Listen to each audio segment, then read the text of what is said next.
Sir हा दत्तात्रय विचार. Sir जीचा उच्चार ग होतो तर GYM जिम का होतं? बघ दत्तात्रय, आता त्यासाठी एक साधा नियम लक्षात ठेवायचा पोरांनो. काय नियम आहे तर आपल्याला असं शिकवलंय की जी असलं की त्याचा उच्चार कसा करायचा, ग करायचा. त्याचा उच्चार आपण कसा करतो, ग सारखा करतो.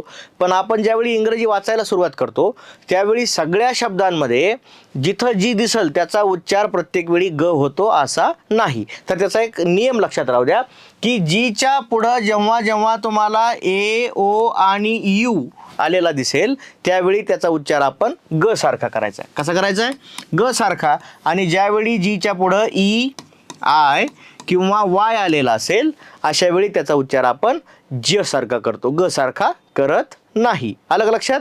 त्यामुळं तुझा जो प्रश्न आहे का दत्तात्रय की जिम या शब्दामध्ये जर तू नीट लक्ष दिलंस तर जीच्या पुढं काय येतंय, वाय येतंय. आणि त्यामुळं जीचा उच्चार जरी ग होत असला तरी जिम या शब्दामध्ये त्याचा उच्चार कसा होतो, ज सारखा होतो. आलं का लक्षात?